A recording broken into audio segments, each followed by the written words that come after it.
all stand together to defend our democracy. Nobody here would accept what happened a few days ago. But we want to appeal to everybody,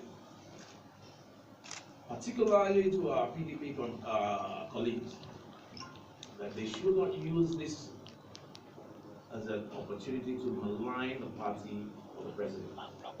The president, we know for a fact, was not aware of what happened, was not involved, and the moment he heard, he took the right decision. So we will be calling for a thorough investigation. There are many questions unanswered. Many questions. And many have raised those questions. How come the A.P.C senators were not there? How come? There's just so many questions that need to be answered. And for that reason, I believe that we should tarry a while and allow the investigations to be concluded so that we know exactly what happened. We know exactly what happened and who did what, who knew what, and when did they know it. I believe that's the most important issue that we need to address now. And I believe the Deputy Speaker will also address another issue which I usually think members of the public should be aware of. Yes. Thank you very much, the Leader of the House. Taking it from where he has stopped, we are all aware that since June 2015, the All Progressive Congress is the majority both in both chambers, both the House of Representatives and the Senate. And thank God today we are enjoying that position. And one of the reasons why you see us this afternoon is to tell the public all over again that A.P.C in the House of Representatives still in the majority, and as a caucus we are one, and we are with our president, and that is President Muhammadu Buhari, and we are even with him with the decision and the actions both the president and acting president have taken the last few days. I want to enjoin the public, like he said, to still see A.P.C as the party of choice, because in the last 3 years we have done our utmost best to find a way of trying to right the wrongs of the past administration. And so we are here today to let the public know that A.P.C as a caucus, we condemn what happened some few days back, and that we also commend the government for the action taken on the Director General of the DSS. Thank you very much. Yes, and I've just been reliably informed that whatever that is happening within the House of Representatives can only be represented by the A.P.C caucus of the House.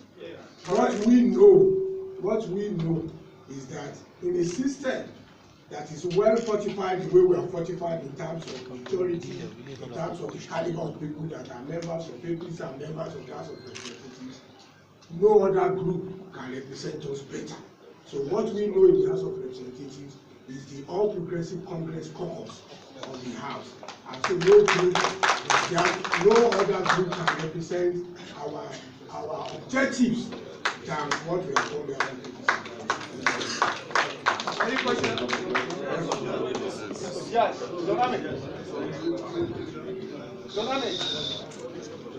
Yes, sir. Go ahead. Quickly. Go ahead. My name is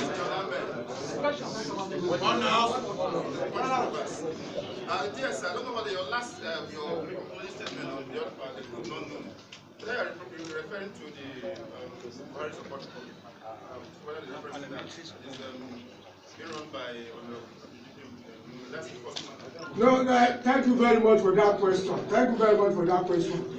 As long as my colleagues and I standing in front of you this evening are members of A.P.C, nobody can represent us and represent Buhari more than us. All of us are for Buhari. I as an individual started campaigning for Buhari even before we marched, as far back as January 2014, before we marched together.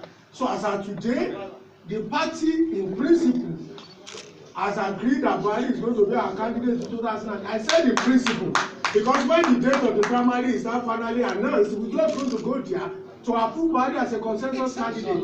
So if I'm a member of A.P.C and Buhari is my candidate, how do you now say a group can represent me more than that in that system? So we are all for Buhari, and every member of A.P.C in the National Assembly is for Buhari, and we are all for Buhari.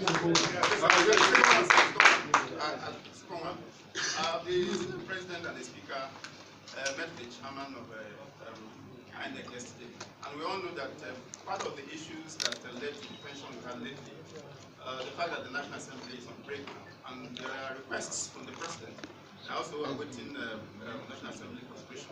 I don't know what, having met the INEC chairman yesterday, what likely date of convening the House should Nigerians expect from? Thank you very much. Let us first of all state the facts. One, we are on lawful recess. Our recess is lawful because this is the time we normally go on long vacation. So that shows that it is not that we ran away from our duty. And it is also important to know that when a budget is made, it's not cast in iron. You either have variament or supplementary budget proposed by the executive. So the executive has proposed a variament of which INEC has taken a front burner. And so we met yesterday, some leaders of the National Assembly met yesterday with the INEC chairman. And we have decided, and you are going to hear from us, we are likely to reconvene either Tuesday or Wednesday to specifically consider that request.